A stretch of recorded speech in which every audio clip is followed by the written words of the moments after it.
Really? Shit.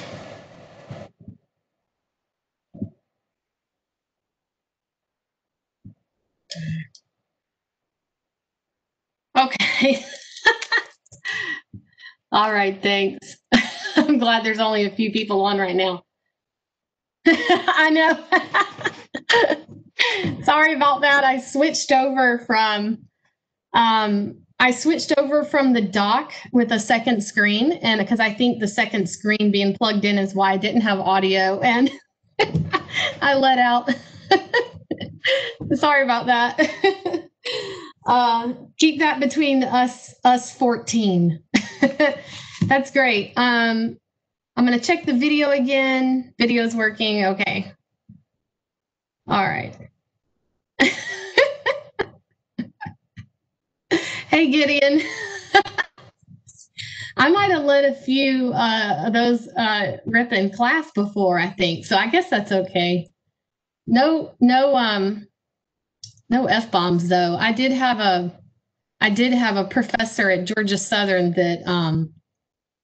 that used the F-bomb in class. And that was a long time ago. All right, I'm going to work on making sure we're ready to go with the slides. So I'm going to mute myself now.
Okay, I have a second WebEx box up. And so in that box, I'm going to hit end meeting. I'm hoping it doesn't kick us all out of this meeting. If it does, you're just going to have to re-enter, okay? But I'm going to hope that it doesn't do that because I don't want confusion.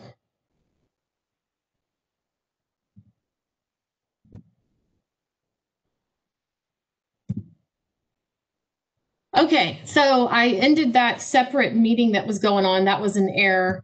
And I'm going to share the presentation. Let me have the video going for just a little bit.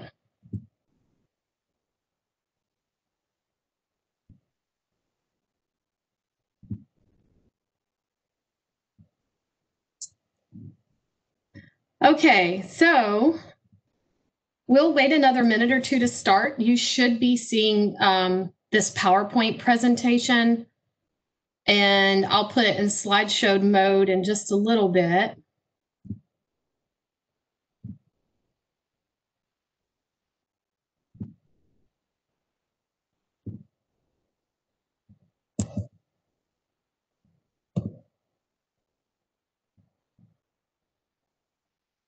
Hi, good morning, or it's actually good afternoon now. Can you guys post in the chat that you can see the PowerPoint? Just want to make sure that everybody can see that. And also, if you have a problem, okay, I got it verified. Awesome. Great. Okay, so that means you guys can hear me. And I may not have my video going the whole time because I don't want it to be a distraction. So I'll probably turn off video. Uh-oh, I see somebody says they can't hear me. Okay, let's see. Okay. If you can't hear, it may be your audio on your end or connection. Try leaving and re-entering. So yeah, try leaving and re-entering and using phone call in for audio. Keep using computer for visual. Okay.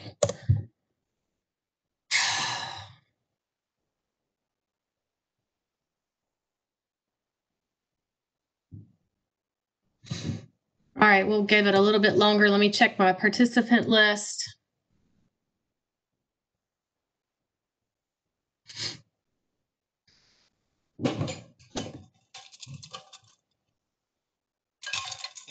So I still have people entering.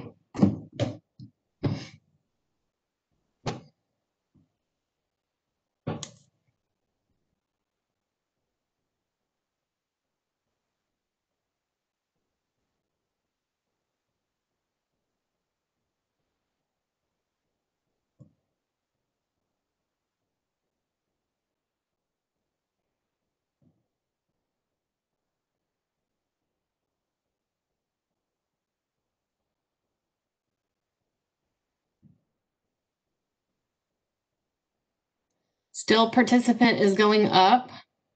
Okay, good. Alexis fixed it. I wonder, I know that was to me privately, but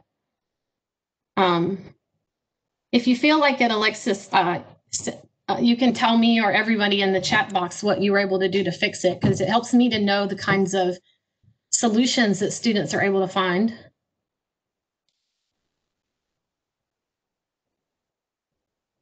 I'm going to stop sharing for just a moment here.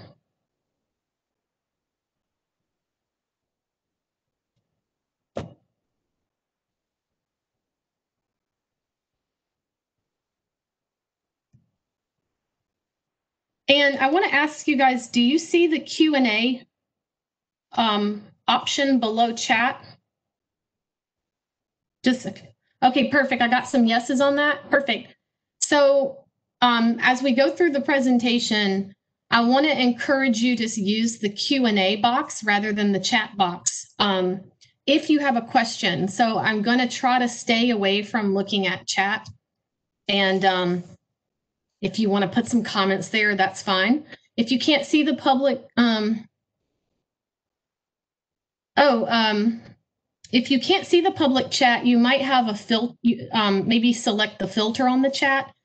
But down here in the Q&A, I did see somebody say I can see it in the Q&A. Okay, so use that Q&A box to put any questions, and then when your mouse is on your screen, you should have other options pop up, and hopefully you would see the Q&A option pop up there as well. All right, and then I think you also have the ability to expand the view, so that if you feel like you'd like to be able to see the PowerPoint video the PowerPoint slides a little bit closer, you should be able to expand that screen. And that means you will not have you won't have chat and Q&A box taking up part of your screen, and then you can always click and get back to that.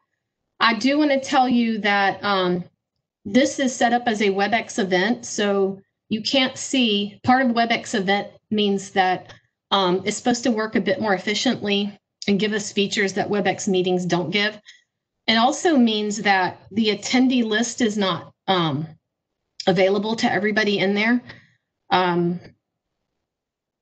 Yes, and so I can see the attendee list, but the attendees cannot.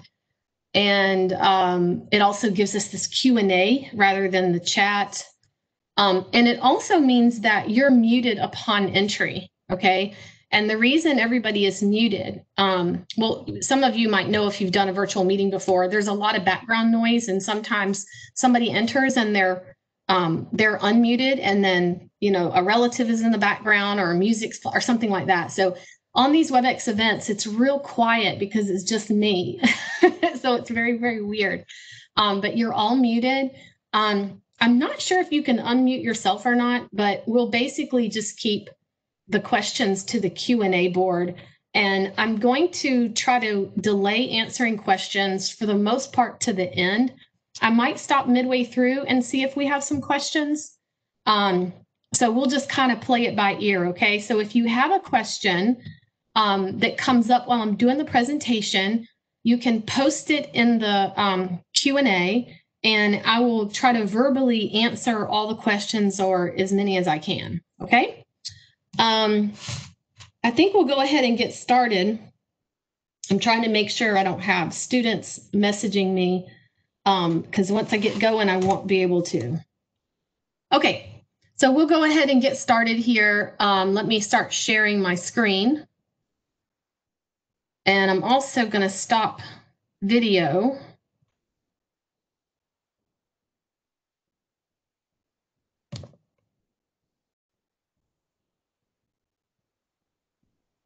Let me check my chat box real quick. Okay, we're looking good there.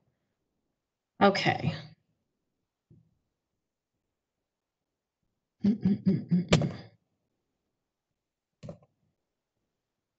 Okay, so we're getting started on our presentation. So just some quick reminders.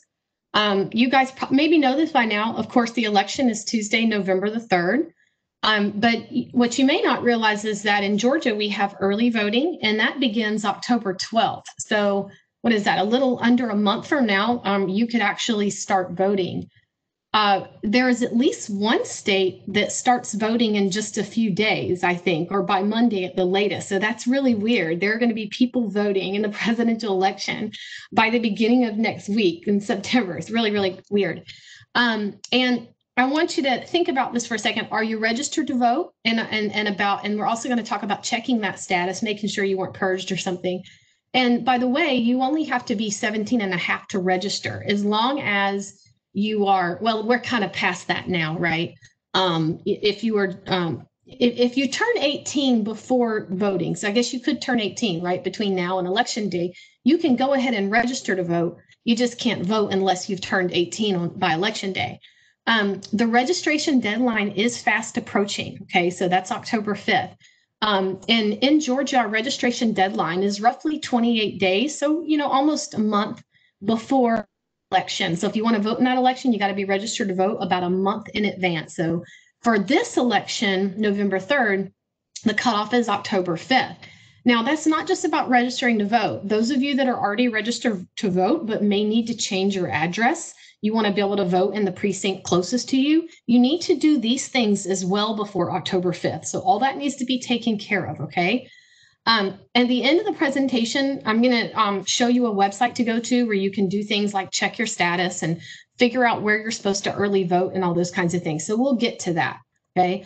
But this presentation is really about having students that are informed so that they are going to vote, right? So that they're more likely to vote. And for a lot of people, it's not just about being registered to vote. It's just feeling informed enough that they feel like they should and they can go vote. And so for presidential elections, we tend to be the most informed as opposed to other elections. But students often do still feel overwhelmed because it's not just the presidency that's on the ballot, okay? And I might have some people that are kind of sitting on the fence about voting. I do have students in my classes actually right now that have stated they don't think at this point that they'll vote. And my goal is to change their mind. So a few reasons for voting, guys. These politicians and their political teams look at the numbers. They look at the hard numbers. It's math, okay? And if your number is not large enough, they're not going to pay attention to the concerns of your group, okay? So when we look at which groups tend to show up and vote and make up, a large proportion of the voting electorate. It's older people, okay, and wealthier. So hence my, old wealthy guy over here in the wheelchair.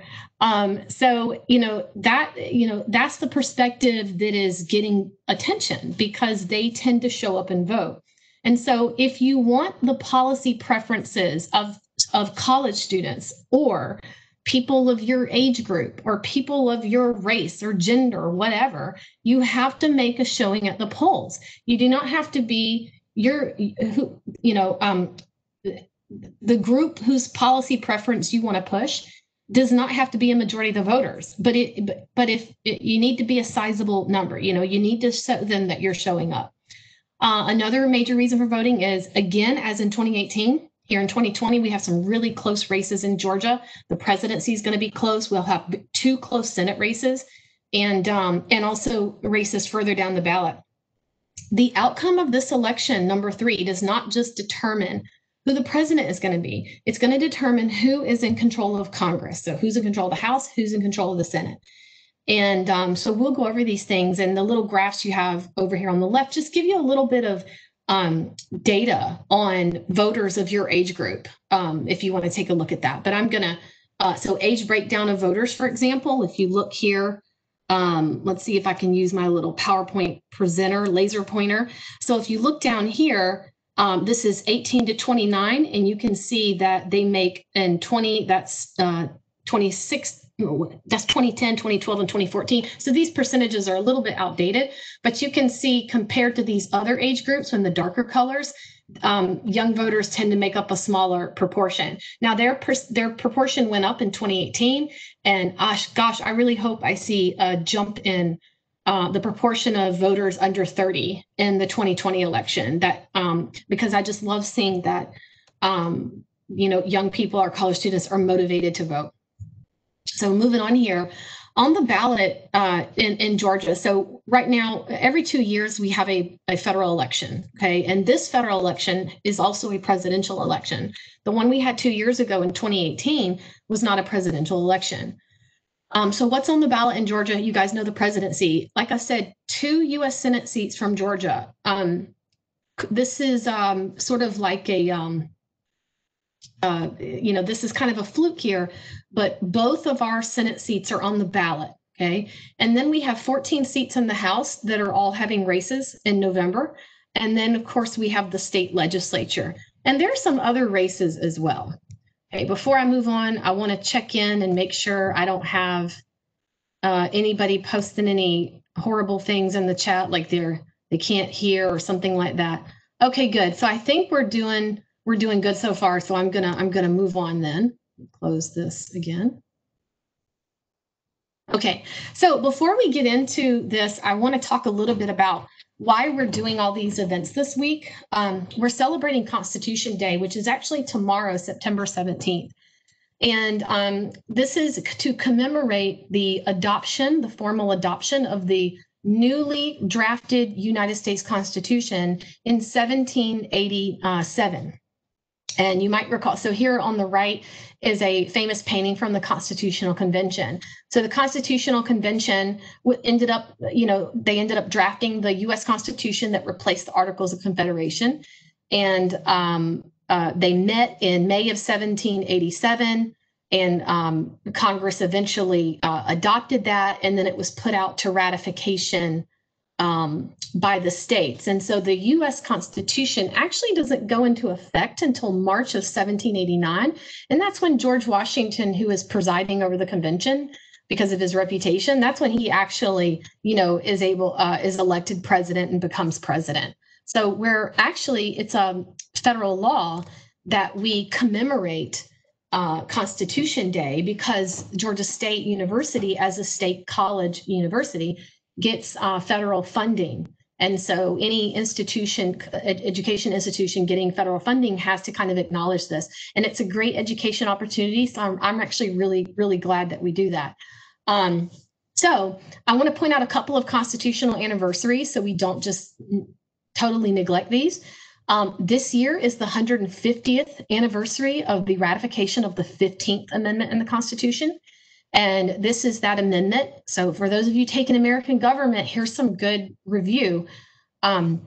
This is the ratification of the amendment that protect the right to vote, regardless of race, color, or the fact that somebody was previously a slave. So theoretically, this was supposed to extend the right to vote to African Americans. We'll come back to the limits on that.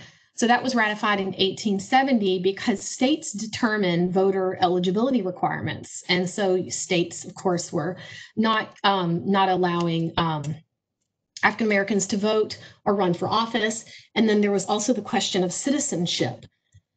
The 19th Amendment, this is the 100th anniversary of the 19th Amendment, which was ratified in 1920. And this is the one that extends the right to vote account of sex, or it protects the right to vote.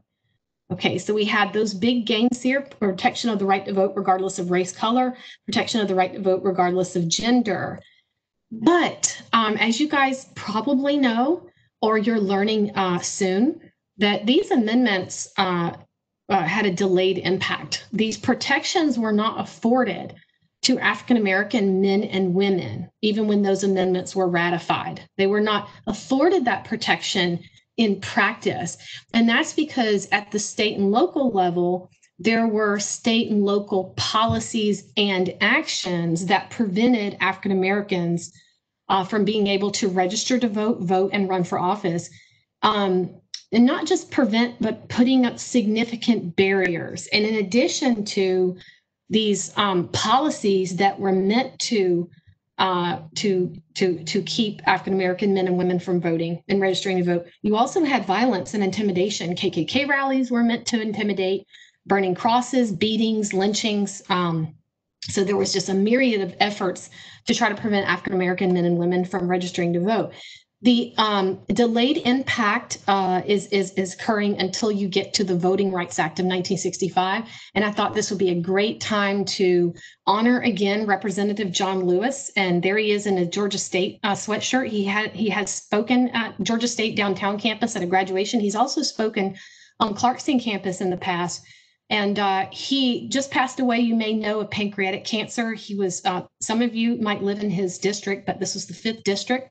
So he was a representative in the U.S. House since 1986, and he was a civil rights hero. He spoke at the March on Washington. There he is crossing Edmund Pettus Bridge. And in the picture on the bottom right, there he is being brutalized for peaceful protest. And he was hospitalized and nearly died from that incident. So I just want to honor him. And remember that Lewis pushed heavily for us to kind of update the Voting Rights Act and to make sure that it's still working. And what the Voting Rights Act did was it banned these discriminatory voting policies like literacy tests and other discriminatory practices that disenfranchised African Americans. So it's really not till after the 1965 Voting Rights Act that we get this increase and drastic increase in African American voter registration and voting. Okay, a couple other things in the Constitution we're going to hit on today.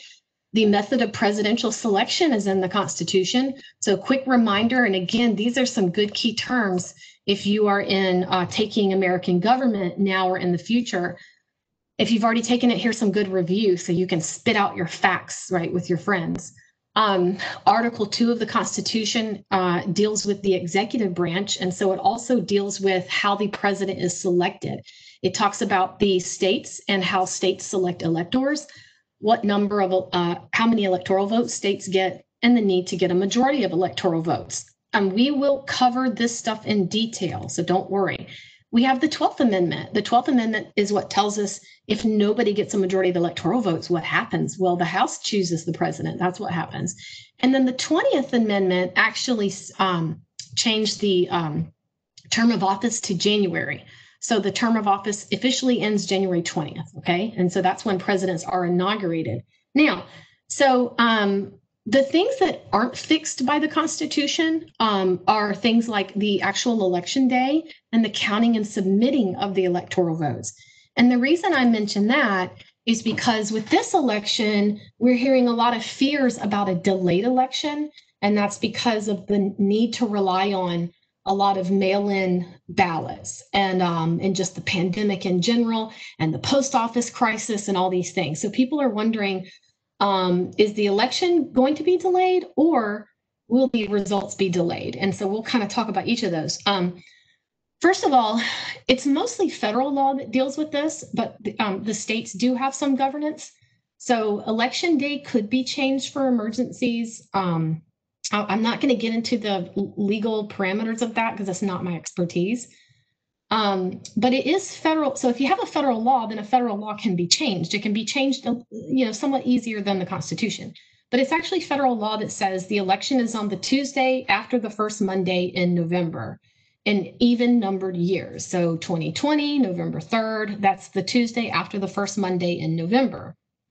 And electoral votes, you have deadlines when it comes to electoral votes. Those are also handled by Congress by federal law. The electoral votes must be counted by the states by December 14th, submitted to Congress by December 23rd, and counted by Congress by January 6th the following year, 2021. So those dates could be changed if necessary. I don't think we're going to need to do that, but they could be. But what is fixed is the term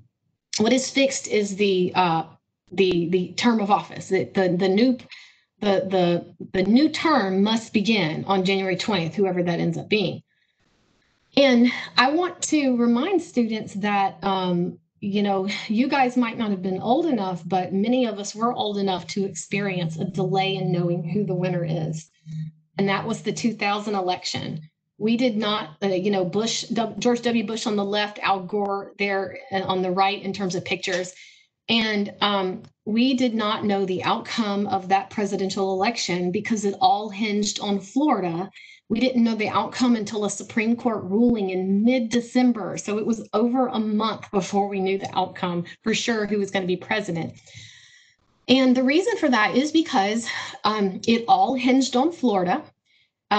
If you looked at all of the states and DC, with the exception of Florida, we knew the outcomes. But without Florida, it just so happened that neither candidate had 270 or higher electoral votes. So it really boiled down to just Florida. Whoever won Florida was going to get bumped over that 270. And Florida was eventually awarded to Bush, and it put him at something like 271 or 272. So it was Florida's votes that were going to put the candidate over the edge. So whoever won Florida was going to be the president.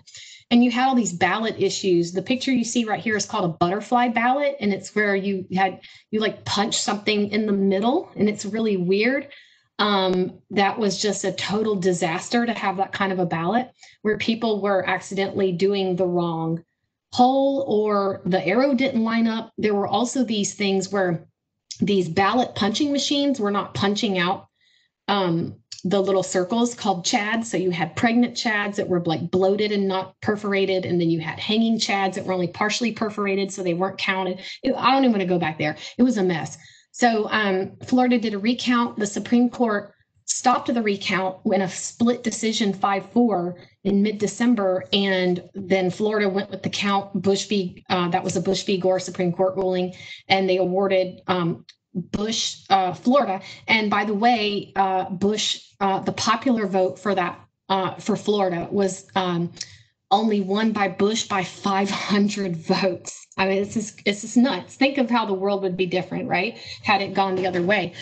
So anyway, we've been here before, okay? We've been here before, but we didn't have a pandemic going on. And number two, the 2000 election holdup was isolated to just one state. So I do think we have things to worry about, okay? But we have had delay before. So the delay potential is largely because of the impact of having so many mailed in ballots and because people are nervous about going to the polls on election day. And I think a lot of people take advantage of early voting because you're not going to be dealing with as many people if you go vote on one of the early voting days. But we do have a lot of people doing mailed in ballots. So the pundits out there are suggesting that we're going to have an election week rather than an election day. And what they mean by that is we're not going to know the results within 24 hours. There's a really good chance that it's going to take multiple days, maybe even a week, and hopefully no more than that, to actually know what the outcome of the presidential election is. Now, there are varying state policies on early voting. So if you look up at the map up here, Georgia is one of the states in this beautiful blue here. And that means that we have both in-person early voting, where you can show up on an early voting day to a location and vote early, or you can send in an absentee ballot, well before the election. Okay. Now the purple states here, they have, slightly different. So they have only in person, no excuse, but they might do absentee ballot voting if they have an excuse. In Georgia, we have early voting, and our absentee ballots do not require an excuse. Like, it doesn't matter why you're voting absentee by mail, just you can do it. And so then you can see how state policies can differ. Now, where else they differ here? States do differ on when mailed ballots must arrive or be postmarked by. Okay, so you might recall in 2016 that California, when California has a presidential election, the Clinton's numbers kept going up over the course of a few weeks. And of course, Clinton was expected to do well in California. It's a heavily leaning Democratic state. But the reason her numbers kept going up is because absentee ballots were still coming in and being counted. Because in California, your ballot will be counted as long as it's postmarked by election day. So it might get postmarked, but it might not arrive to the elections office for a few days after the election. And then it takes them time to open these and tabulate them. So that's why California popular vote keeps going up in the week following the election day. But I think we'll probably know pretty soon who California is going to go for. So California is not going to really hold us up.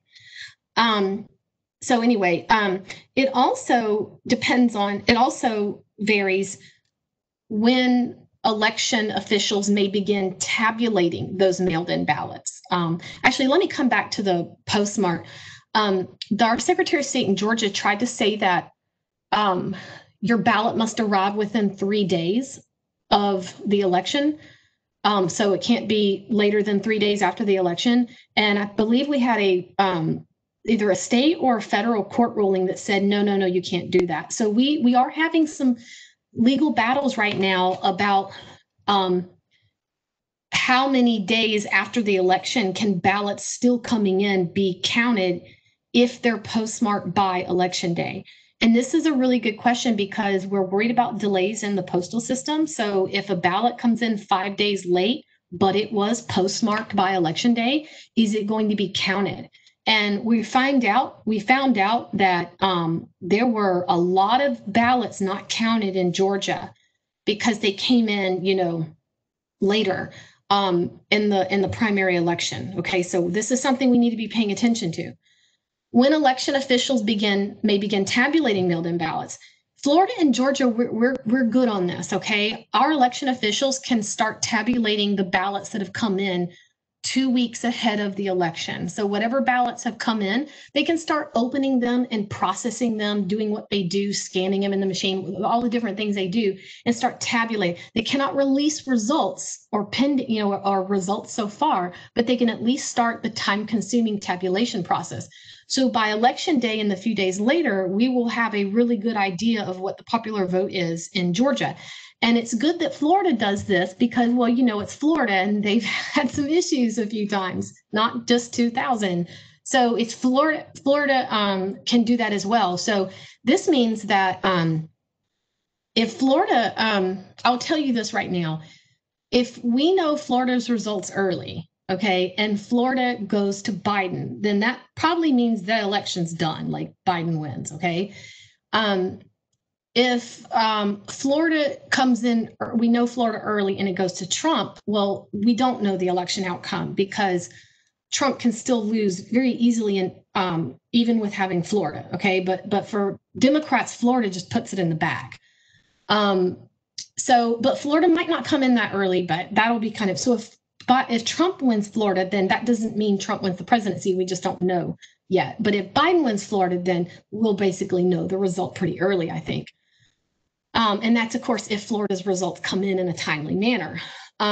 Other states, including some of the important 2020 swing states, must wait until the close of polls.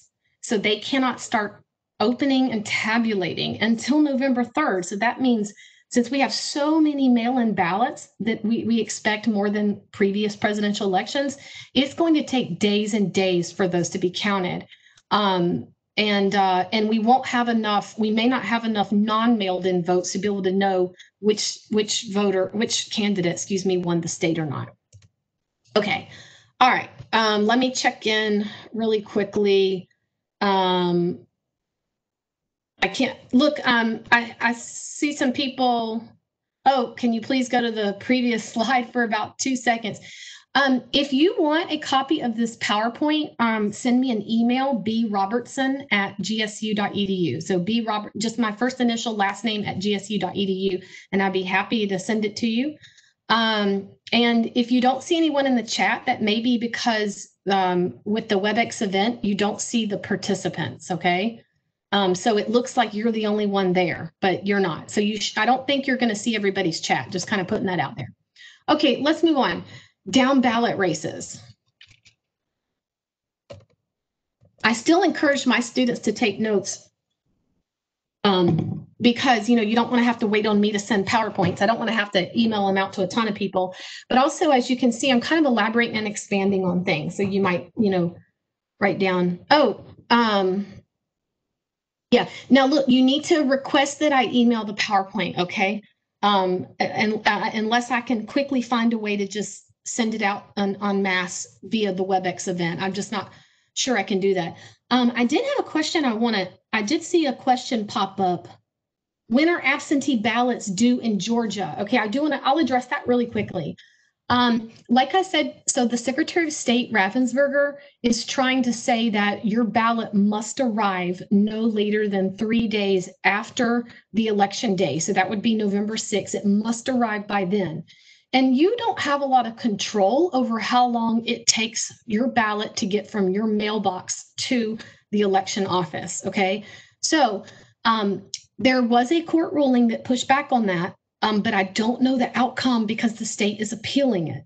So I just don't know. So what they're saying, is to be on the safe side, mail your absentee ballot. If you're using a mail-in ballot, mail it as soon as possible. And do not mail it, avoid trying to mail it the week leading up to the election. Mail it at least a week in advance, okay? So try to do that. We might also have drop-off boxes at your local county elections office that you could put your ballot in the box so you don't have to worry about the mail processing, okay? Those are good questions, so I went ahead and addressed that. Okay, so just a quick reminder, the states conduct and govern the elections, so it's the states that sort of host and conduct your elections. And so we have federal elections and elections for state offices every 2 years, but you definitely have federal elections every 2 years. So again, in Georgia, we have 2 U.S. Senate seats on the ballot. Typically, we're not electing both senators from Georgia at the same time. But this year we are.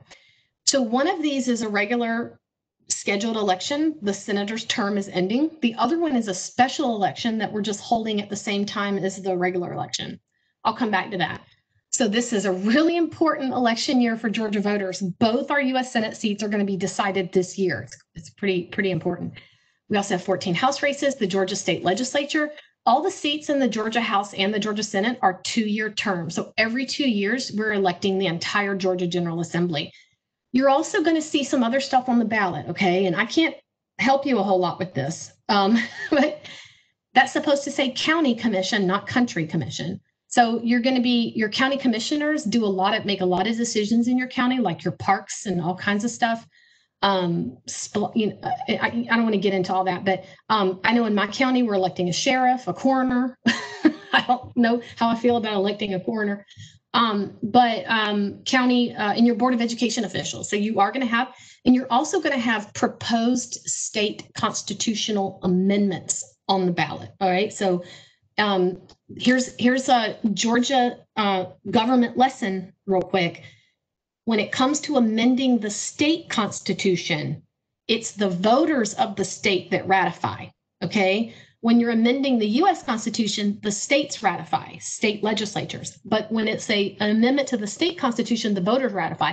So that's why when you go vote every 2 years, in the big November election, you have an amendment that you have to oppose or support. Okay, and if the majority of the voters support the amendment, then the amendment gets added to the state constitution. So you will have to do a little reading at the end of the ballot, okay? And you can also look the stuff up in advance so that you can think about it ahead of time, not while you're standing at the ballot box, okay? Or if you do a mail-in ballot, then you have a little bit more time to think about it. Okay, I'll check in questions maybe in a little bit. I also said this is important because party control of Congress, right?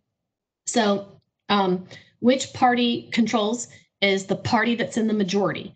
And you can have two different parties in control of Congress because Congress is bicameral, two houses or chambers. You have the US House and you have the United States Senate. And currently, we have what is known as divided government because we have two different parties in control, okay?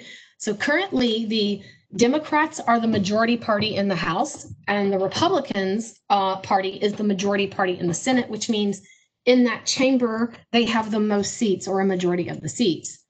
So in the House, recall that their terms are 2-year terms. So there are 435 seats in the House. Every seat is up for election every 2 years. 14 of those 435 seats are the seats representing Georgia in the House, right? I said 14. And I say up for grabs and then not really that many. The reason I say not really that many is because a lot of those elections are predetermined. And a lot of that is due to gerrymandering, creating districts to be majority one party. So I live in the 10th congressional district, which is heavily Republican. At least 60% of the voters here are Republican. So it's just a guarantee that the Republican is going to win. So it's really not up for grabs because the Republican is going to win.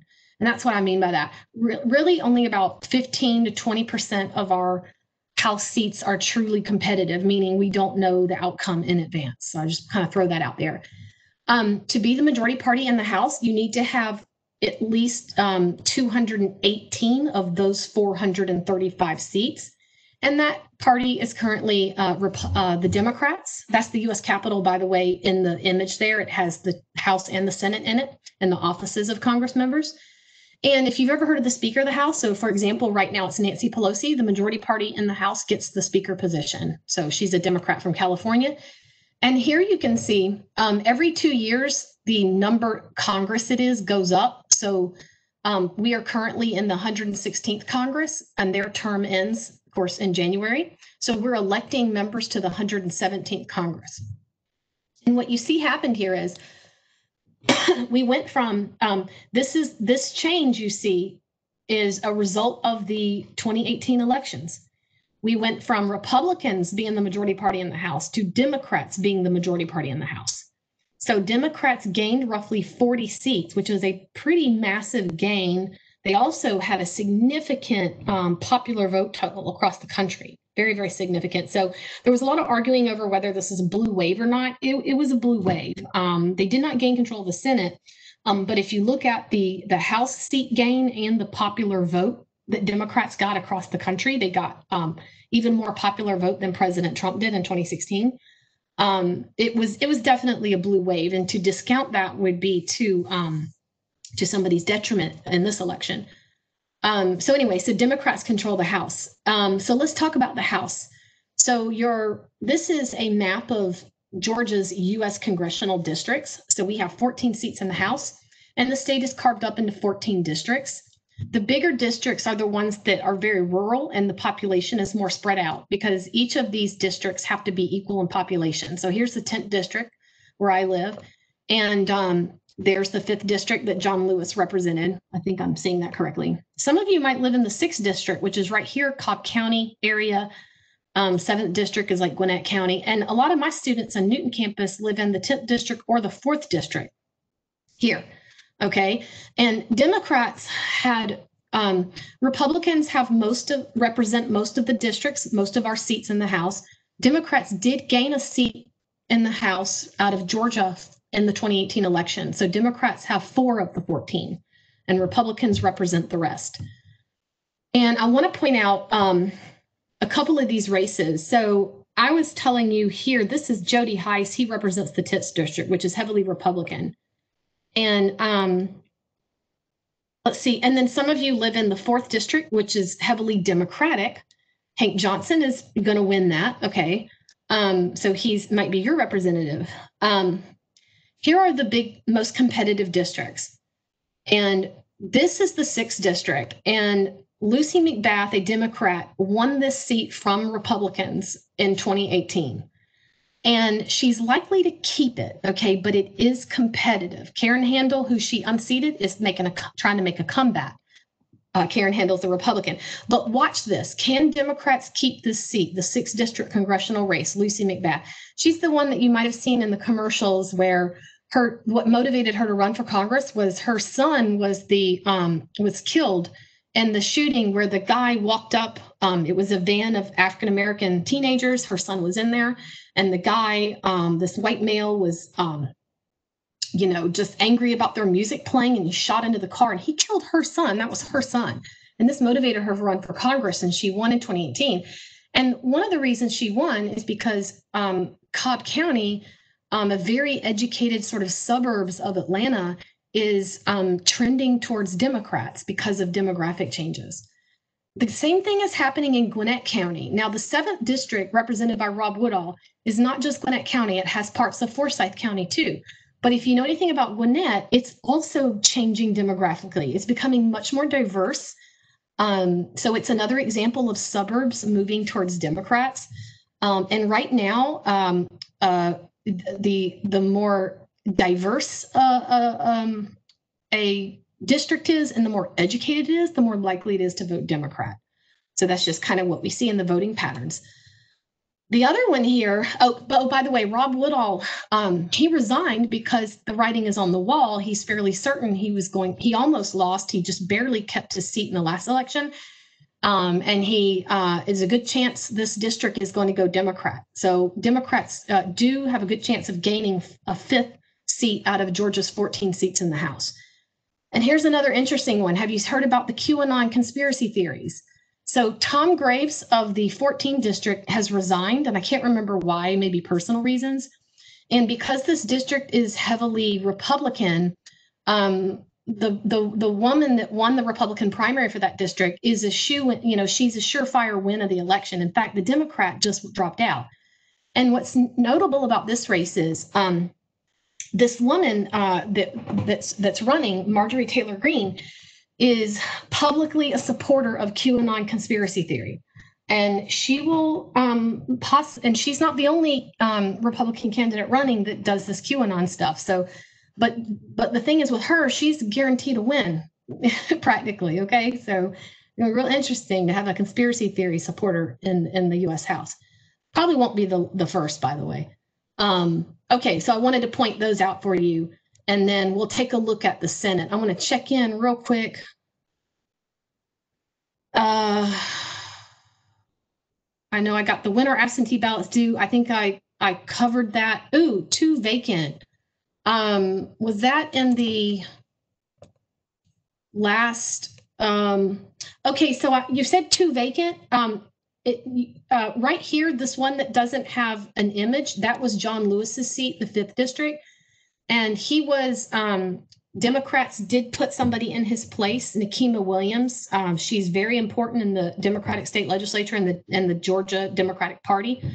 And so I can't remember exactly how that election is working, but I think she's going to be on the ballot in November in his place, and she's been voting in his place.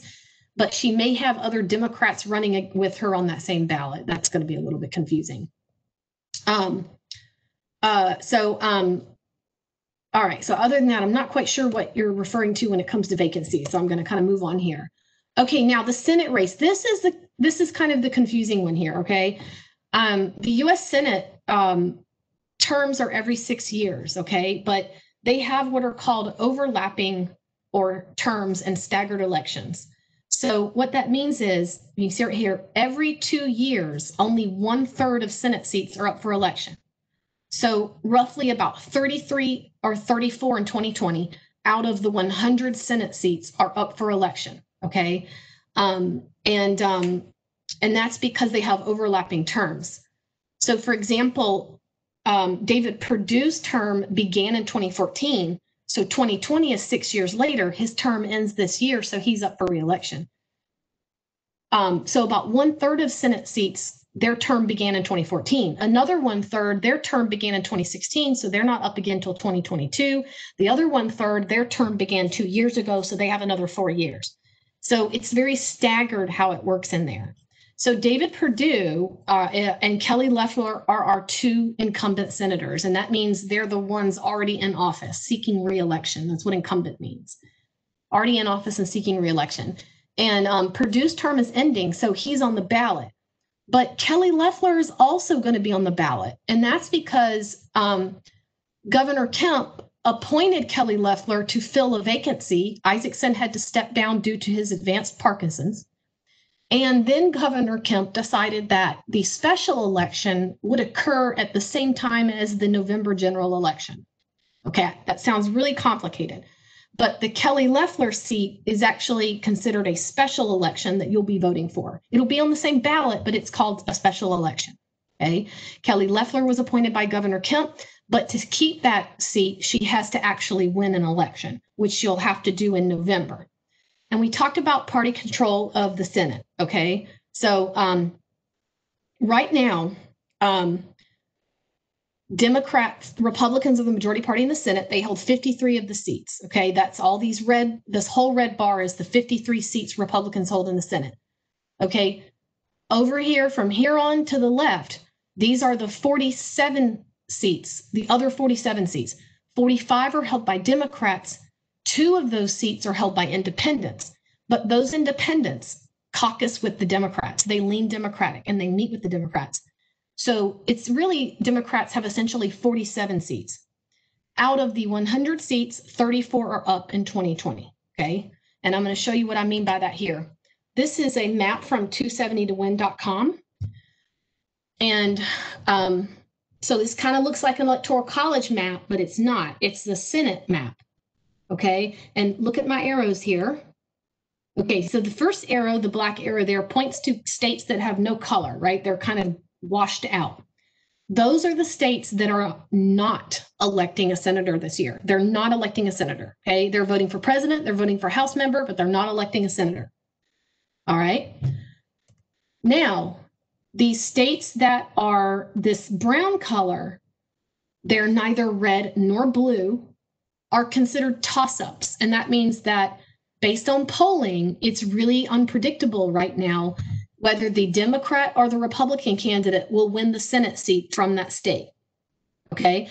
But if the state is colored in red or a shade of red, and they kind of explain it over here, then that state either leans or is likely or is safely in the hands of the Republican candidate, blue for Democrats. So if you look at Georgia, okay, actually we'll look at Georgia real quick. This S is for the special election that Kelly Loeffler is wanting to win. This is for the regular, the rest of it is considered toss-up for the Perdue race. And I'll go over so, you know, those two elections are really, really close right now, okay? Now, right now, based on the polling and what the map, the 270towin.com has said, they think right now, it's likely that 47 of 100 seats will be Democrats, 47 will be Republicans. And this, who controls the Senate, will be decided by 6 toss-up races. Okay, so Republicans might keep control of the Senate, or Democrats might gain control of the Senate. Well, it could be a tie, 50-50, but we'll see. Okay, so Georgia is going to be the state one of the few states that will help decide which party controls the Senate. Is what I'm trying to say. Okay, and it's going to be, and I will tell you, there are big suggestions that Democrats will win Montana and Colorado. Some other ones, Georgia, North Carolina, Maine, and Iowa, are really uncertain. Okay, so if Democrats win Montana and Colorado, that brings their number up to 49, which is not a majority. Okay, so Democrats will have to make inroads in these other states in order to take control of the Senate. Okay, moving on. So, for Senate, we're going to be voting, right? So, like I said, Perdue is our regular Senate election because his term ends this year. This is David Perdue on the left. He's the incumbent senator. He's one of your senators. He's a Republican. And the Democratic candidate running against Perdue is Jon Ossoff. And you might recognize Jon Ossoff from prior to this year. Okay, you're probably seeing the ads for right now, but some of you already knew his name because he was he got a lot of name recognition when he ran for the seat that Lucy McBath eventually won, the 6th district. He lost it narrowly, and then Lucy McBath, another Democrat, was able to win it eventually. But it was that race was the record campaign fundraising or spending. So he built a lot of name recognition. But anyway, that's why you might recognize his name. So he won the Democratic primary to go up against David Perdue. And its polling has them neck and neck within, 4 percentage points of each other, I think, in terms with polls tending to lean towards Perdue, but it's actually really close. Okay, now here's the one that's going to really mix you up when you go to vote. Okay. So Senator Isaacson, who was our other senator, he resigned because of Parkinson's last December. In January, because this is how it works, the governor has the power to appoint a temporary replacement until a special election can be held. Governor Kemp appointed Republican Kelly Loeffler. All right. But she can only hold that seat until the special election, and then she's got to run and try to keep it. He went ahead and instead of scheduling the special election, in March or April or May, he just went ahead and said, let's do it in November when we go to vote for everything else.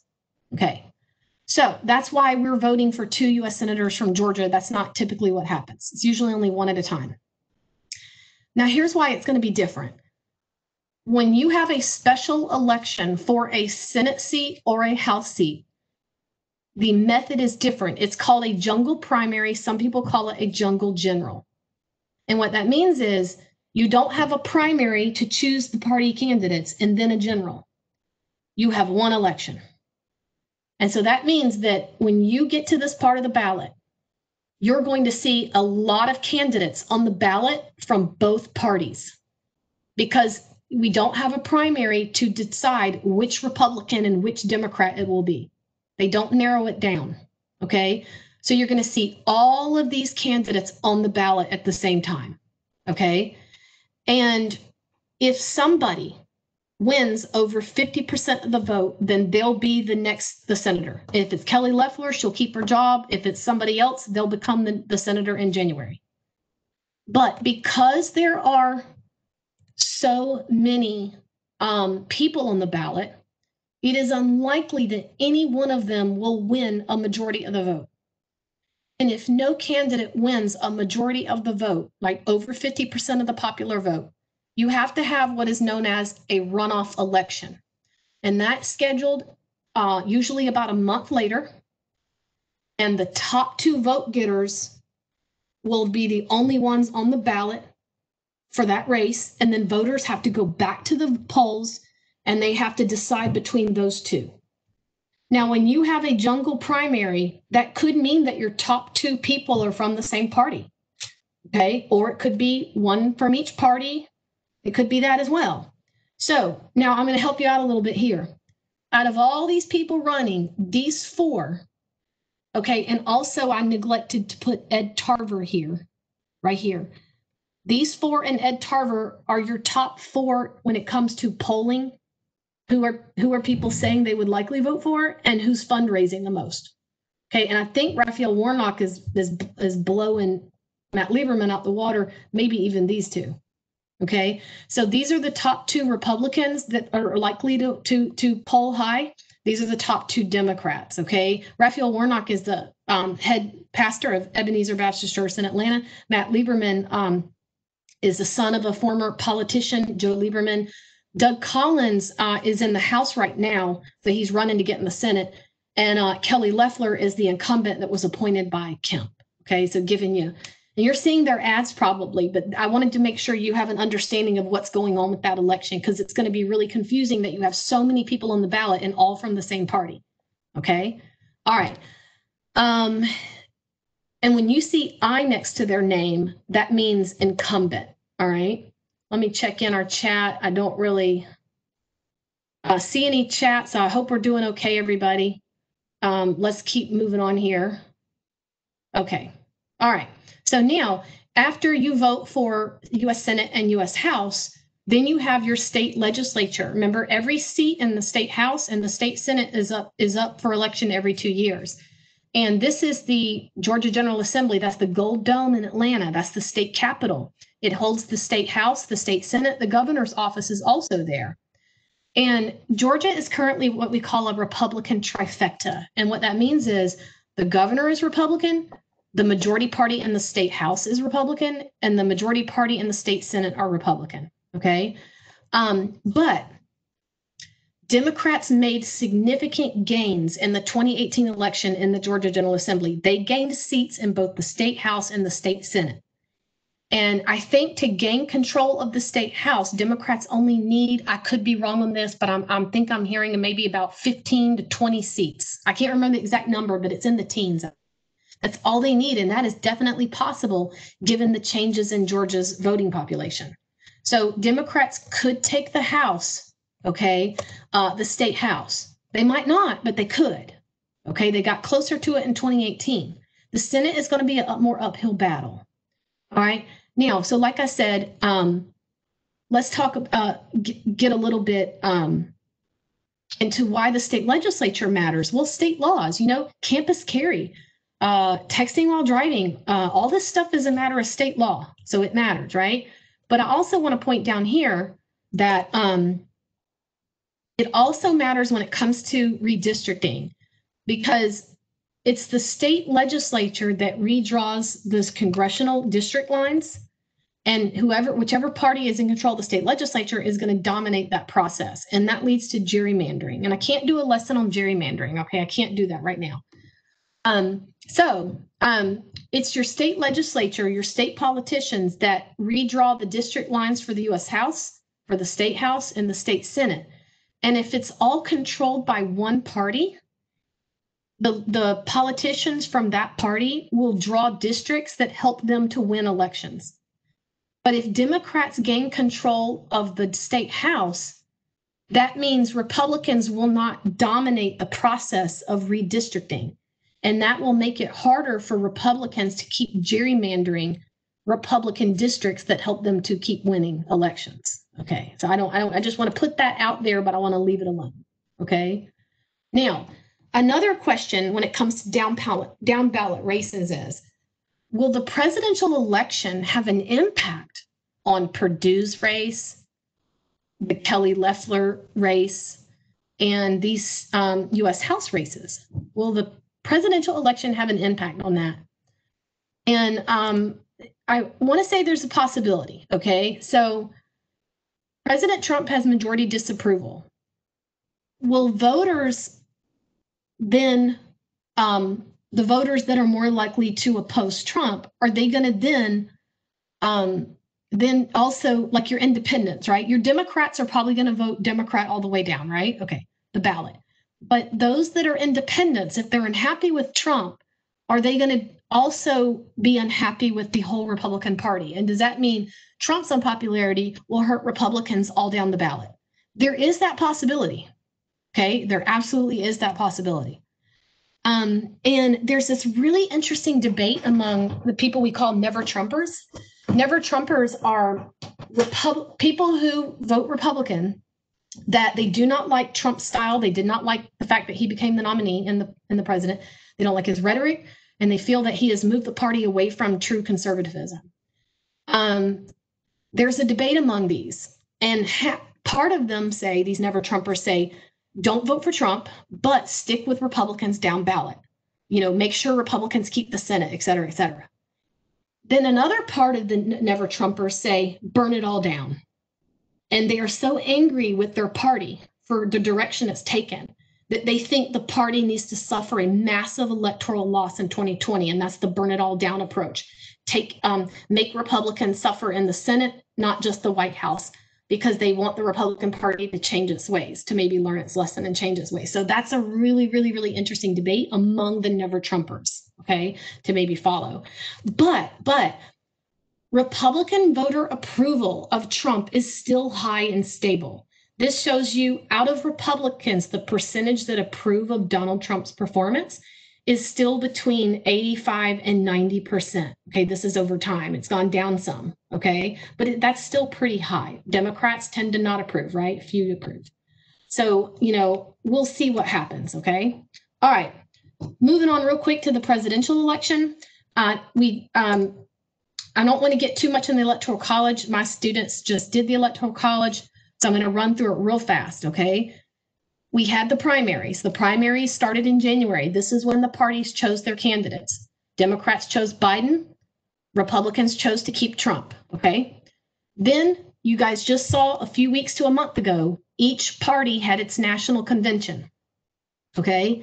Remember, Democrats did this all virtual thing. Republicans, set up the White House for their convention and other places and did it more in person. The general election part of the campaign, the general election is the election that happens in November, and the winner wins the seat of office. That is kicked off with the end of the National Party Convention. So we've been in the general election sort of phase of the presidential election for the past month. That's just kind of a rundown of the process, okay? All right. Getting back to the Constitution, it's Article 2 of the Constitution that talks about electors, okay? And just a quick reminder, in practice, each party on the ballot, okay, in the state, chooses a slate of electors to pledge for their candidate. So in Georgia, there are 16 Republican political elites that were designated as electors that have pledged to Donald Trump. And there are also 16 Democratic electors out of Georgia. These are prominent Democratic politicians that have pledged to Biden. Okay, so 16 is 16. Now, the electors that will actually cast Georgia's electoral votes will be the electors of the party that wins. So if Trump wins Georgia, it'll be the Republican pledged electors that'll cast the formal electoral votes for Georgia, and they'll cast all 16 for Trump. If Biden wins, then it's the Democratic electors that will do it. So that's how it works, okay? So while the nationwide popular vote doesn't determine the outcome of the presidency, the statewide popular vote does. So your vote does matter because it's the statewide popular vote number that determines which candidate gets Georgia's electoral votes. And you got to get enough electoral votes to be president. So yes, your vote does matter. You're determining which candidate gets our 16, and that can determine the outcome of the entire presidential election. Just like Florida, there was one state that determined the election last time, and it might not be one state this time, by the way. Each state's electoral vote number equals the number of seats in Congress. So that means 16. We have 14 seats in the House and 2 in the Senate, so that's why we have 16 electoral votes. In the interest of time, I want to move on really quickly here, okay? Because I don't want to revisit the Electoral College, all right? So too much. It says in the Constitution you have to have a majority of the electors. So if there's 538 electoral votes, you need 270 electoral votes at a minimum to be president, okay? So whichever candidate hits 270 or above, that's the president. That will be the president in January 20th. That's who will be inaugurated on January 20th, okay? Now, there is this thing, what if no candidate gets a majority? That has happened in the past. In 1800, there was a tie, okay? And in 1824, nobody got a majority because there were 4 candidates getting electoral votes. And in that case, the House of Representatives picks the election, and American government will explore those again later. And we do know that it is possible to win the Electoral College without winning the popular vote. This happened for Trump in 2016, Bush in 2000, Harrison in 88, and Hayes in 76. Okay, so it has definitely happened before. Could it happen again? Yeah. I think it's kind of like lightning striking twice to have Trump win the Electoral College, but not the popular vote two elections in a row. I think is like lightning striking twice. I think, but it could happen. Definitely could happen. Never say never, right? And I want you to see the power of swing states. Swing states are these states that we don't know for sure who they're going to vote for because the electorate in that state is so evenly divided between Democrats and Republicans with a lot of people in the middle that just don't know. And this is the electoral outcome in 2016, okay? And you can see these are the four swing states where the votes were the closest. I think Florida was kind of close too, but not as close as these were. And this is what won the presidency for Donald Trump, these states right here. And these percentages are the difference in popular vote between Clinton and Trump in each of those states. So in Michigan, Trump only won the Michigan statewide popular vote by 1/4% more than Clinton. But he got all of Michigan's electoral votes because Michigan does the winner take all the states except two do the winner take all. If you win the popular vote, even if you win it by a hair on your chin, you get all the states' electoral votes and the other person gets 0. That's why Clinton's popular vote was part of why hers was higher, but she didn't get enough electoral votes because he was able to sweep all the electoral votes from 3 of these states, even though he won by less than 1% the popular vote in those 3 states. Clinton barely won New Hampshire. Okay, so that's how it can happen. So it can happen again. It absolutely can happen again. It depends on how close it is in these pivotal states. It absolutely depends. Okay, and right now, 270towin.com is a great website to play with, and you can flip states different colors. But this is 270towin.com's map based on polling averages. So they've looked at public opinion polls in these states, multiple polls, and they've taken the average. And based off the polling, who people said they would vote for if the election are held today, they've said that the state is going for Republican red or likely Republican, Montana, or safely Democrat, or, okay, the lighter the color, the more it just leans, or these states that have no color, right? These are your toss-up states. Notice Georgia is not colored in. In polling in Georgia, Biden and Trump are very close, okay? Very, very close in polling. So we don't know the outcome in Georgia. So your vote counts, all right? Now, based off of what they've awarded so far, you might notice up here that based off of the adding up the electoral votes of all these states that are colored blue, whether lean, likely, or safe, Biden, if the election were held today and state polling is doing a good job, Biden would win the election with 272. That's before these are even decided. Okay, and that's partly because recent polling suggests that Biden's going to win Minnesota, Wisconsin, and Michigan, and probably Pennsylvania. And if he wins those 3 and takes them from Trump, he's the president. So he doesn't even need Florida. Okay, so Trump has got to win one of these states back. Okay, when I say win it back, he won it before. I just mean in terms of the current polling because he's not doing so good. Okay, now, but keep in mind, a poll is a snapshot in time. It's how it looks today. It doesn't mean that's how it's going to look in a week or 2 weeks or a month. You could have big changes in the economy, the pandemic, and that could fluctuate the polling. Okay, so this does not mean this election is over. Absolutely by no means. And also know the polls can do a pretty good job of predicting opinion, but they're not 100%. Okay, a few variables to think about in this election. We do have third-party candidates on the ballot. There are independents on the ballot. Okay, so for example, you will see a Libertarian Party ticket on the ballot in Georgia. This is the only third party that's going to be on the ballot in all 50 states and DC. Okay, so in Georgia, we won't see Kanye on the ballot. We won't see other third parties, maybe.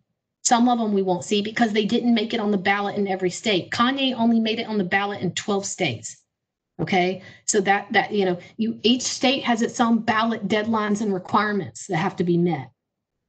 But also, third party, the support of third parties is one of the reasons that Trump won in 2016, and you don't see that same support in 2020 for third parties. So I don't think third party is going to impact the election as much as they did in 2016. Another variable to think about, foreign interference. We are already having foreign interference in this election like we did in the past, and it's mostly via social media. So for example, right now, Russians are promoting this narrative that Biden has mental decline, okay? So that's an example of what the Russians are trying to promote on social media right now. And they disguise themselves as American. What's going to be the impact of the economy, the pandemic, the social unrest, right? The protests, et cetera. The economy, it's the economy stupid is a famous saying from a Democratic consultant a long time ago, that the economy really determines the election. But how do people feel about the economy? We don't always know that, right? And also, do any of these things hurt turnout? Like, does the pandemic hurt turnout? Or are people so upset and scared about things that they show up to vote, or social unrest? Does that increase turnout, especially among some groups? So we just don't know those answers. I do want to remind you that we do have presidential debates coming up. This is another variable. Variables are going to impact the outcome. And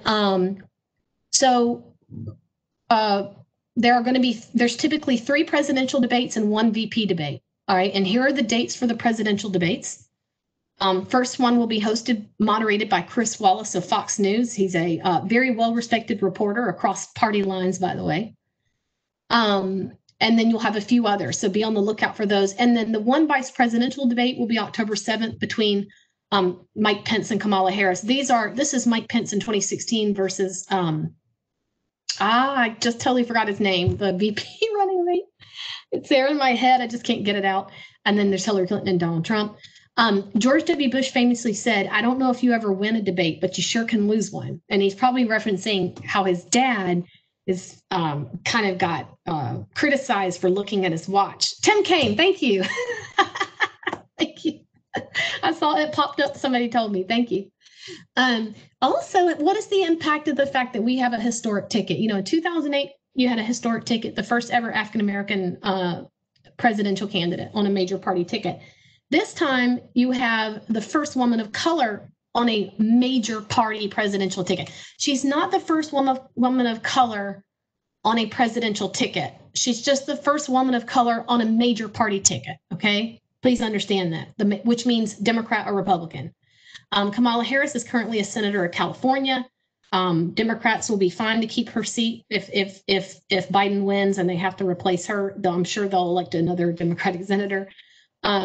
The first woman on a major party ticket was Geraldine Ferraro back, I think that was 70s or 80s. I'm just blanking on me. But what's the impact of that? Does this help motivate some voters to show up and vote because of this historic ticket? We'll see, right? We'll see.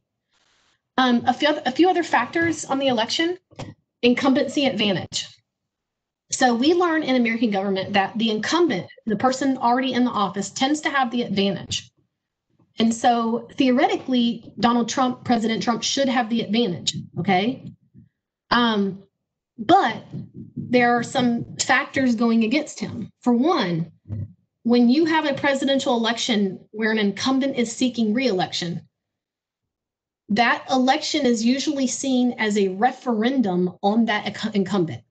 Meaning voters are going to the polls to either show that they like what he's been doing or that they dislike it.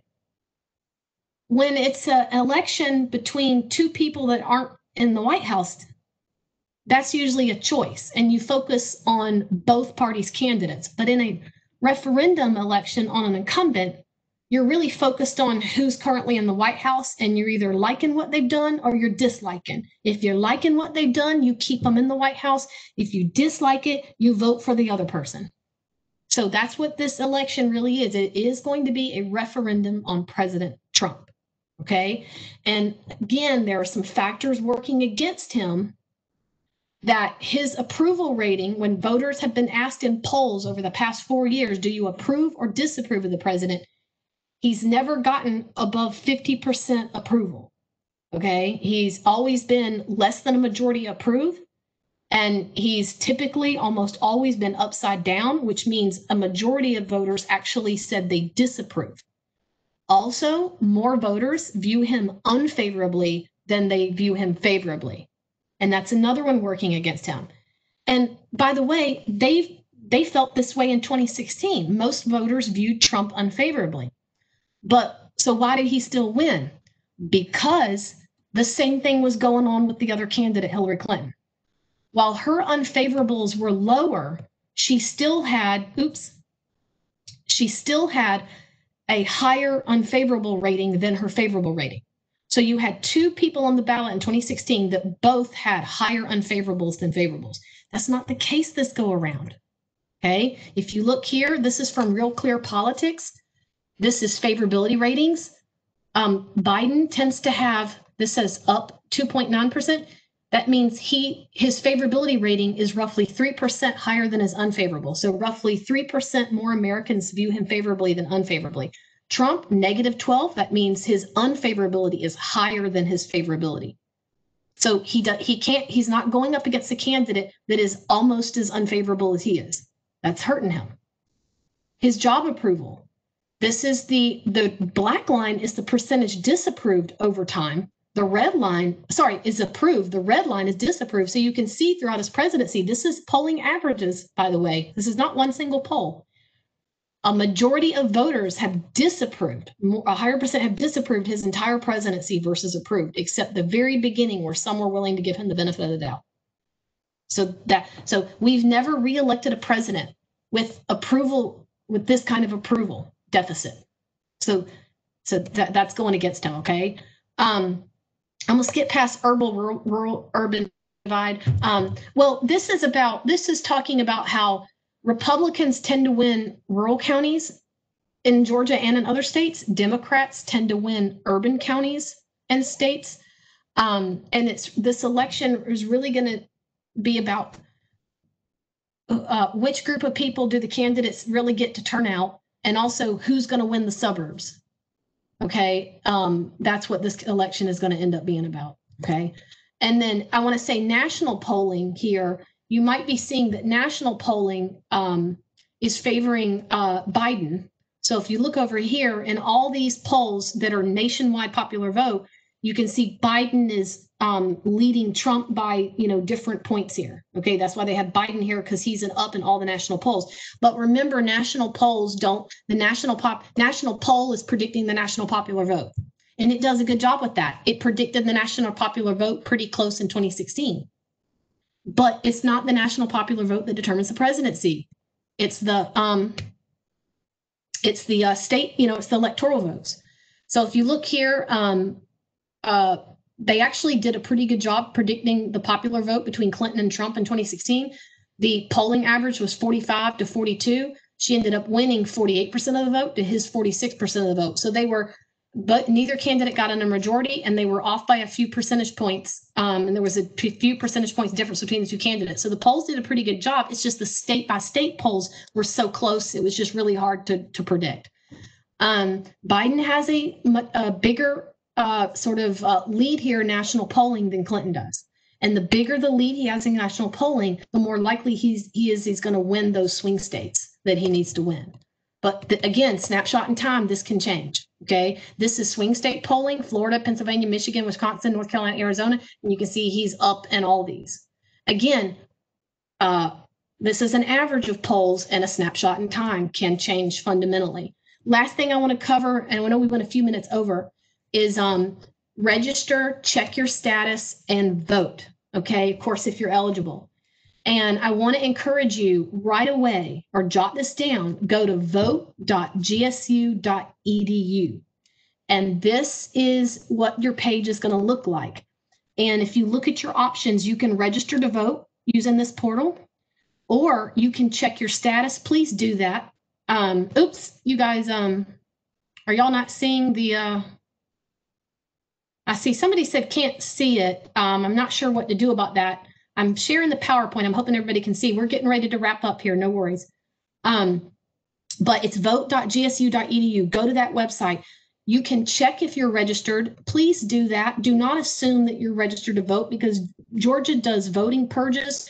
We kicked, in 2019, we kicked off, I don't know, what was 100,000 voters, as ACLU is saying, off the polls who shouldn't have been kicked off. You can request your absentee ballot. It'll take you to the link that the Secretary of State provides to go ahead and make an online request, find your polling precinct, who's on the ballot, all this kind of stuff, and be a poll worker if you want. Poll workers get paid like at least $100, by the way. So you could get paid on election day too. So anyway, let me run to the chat box real quick and see how we're doing. And I'm going to stop sharing, and I'm going to start my video again. And let's see, I had to pull my hair back because it got really hot in this office. And let me see, do I have any? I think I have a few questions in the Q&A. So let me jump over to that. And it's not a lot, so this shouldn't take long. Okay, the first question, I see some of you are having to check out and say thank you. And I want to say you're welcome. And I'm so glad that you joined. Okay, my first question from Jada is Georgia turning into a swing state? We may already be a swing state. So I would say I would probably say, some people say, no, it's not, it hasn't changed as much as people think, but we may already be a swing state. And we will know when it comes to the outcome in the 2020 election, but you should treat Georgia as a swing state. You absolutely should. I mean, Donald Trump he's not assuming that he's going to win Georgia. He's running ads here. Okay. This is a state that could be lost. So I would treat it as one. Georgia is, trending purple, if not already purple, in party affiliation. You might recall in the 2018 election, the Republican, yeah, you can leave the event if you got to go to work. The Republican Kemp, who won, he only won by 50.5% of the popular vote. And Stacey Abrams came in at like 48 point something. So that shows you right there how close Democrats and Republicans are. That's if Democrats turn out. And she was really good at driving up turnout. But if Democrats don't turn out, then, it stays in Republicans' hands. Let's see here. So I hope that answers that. But yeah, Georgia's how does voting relate to criminal justice? Ooh, that's a good question. I'll give you the quickest answer I can on that. So you guys might have learned that we do have some discrimination in our criminal justice system, right? Some intentional, some unintentional, okay?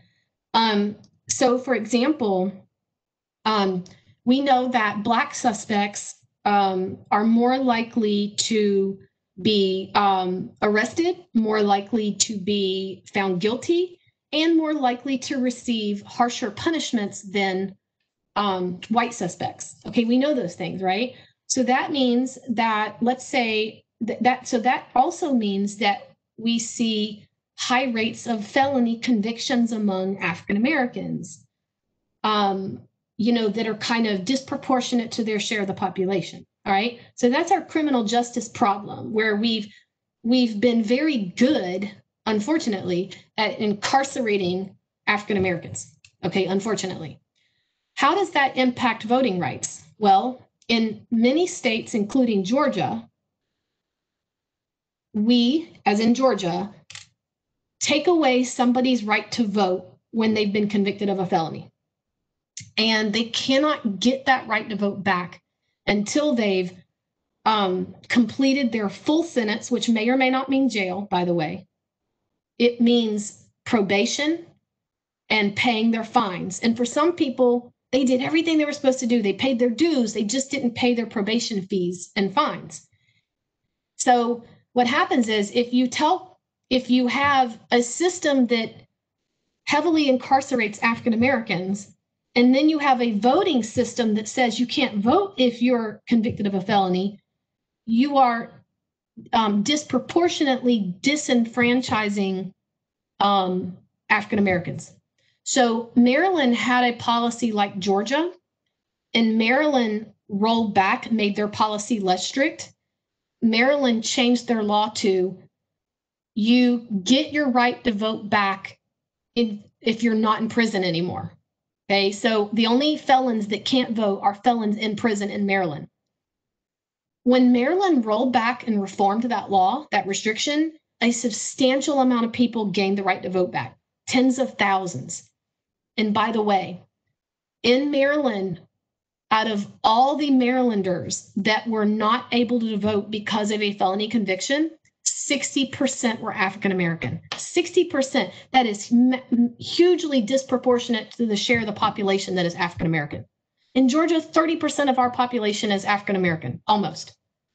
I don't know what it is in Maryland, but I doubt it's above 30%. But 60% of African Americans were denied the right to vote, and because of that policy Maryland had. It's the same thing happens here in Georgia. You got a lot of people, especially African Americans, that are not able to vote because of a felony conviction. So that was a really good question. They are absolutely connected because of our policies. I'm trying to see, I'm having a hard time scrolling to see these questions. So, okay, I figured it out. Will this PowerPoint be posted to iCollege? Maybe I would much rather send it out by request, but I'll get back. I'll get back to y'all on that. Georgia Trump, we did that. And then if Trump loses, what happens to the border wall? That's so good. That's a funny question. So he didn't really build a border wall. Mostly what you saw happen is he took money to that was all, so what was done up until he used money for the military was money that was already funded to fix fencing that was already there. And that was actually done during the Obama administration. So he kind of claimed credit for something that he didn't even do, which is kind of Trumpian, right? But back in the Obama administration, Congress appropriated money to repair existing fencing, because there are some places where fencing makes sense. Okay, it just doesn't make sense everywhere. Trump has recently added on, President Trump has recently added on to existing fencing with new construction, but it's a matter of a number of miles. It's not like substantial. And he did that with the money that some say he shouldn't have done it. He did it unconstitutionally, but he took money that was supposed to go to military bases and he put it towards the border wall. So so what happens to the border wall? Really, it would stop because he's the one that took that money kind of unilaterally. He didn't do it with Congress's permission. And I don't see, even if Biden wins, Republicans didn't even want to fund his border wall. They declined it when they were in control of Congress. So I think it stops. No more new construction on a border wall. That would be my answer to that question. Okay. All right. I think that's all for the questions. And this was an hour and a half. So you guys did great hanging in there. It's a lot to talk about. And that special election really sucked up some time as well. I hope you guys enjoyed it. If you have a question, just email it to me. And I'm recorded this meeting. So I'm probably going to end up sharing that in a few days. But if you just want the PowerPoint slides, then just send me an email request, okay? And thank you guys. I see your comments. Thank you so much. Oh, if you're not in the class, how do you contact me? B Robertson at gsu.edu. So BROBERTSON at gsu.edu. And I know, so B Robertson at gsu.edu. Some of you might have put comments, some stuff in the chat box. Please email me. I saw maybe like a request about speaking to somebody. Please email me your request, because once I end this meeting, I don't know that I'm going to see these chats anymore. Okay. So I'll try to take a look at them, but you guys are good to go. Okay. Have a great week. Remember, go to vote.gsu.edu and check your status.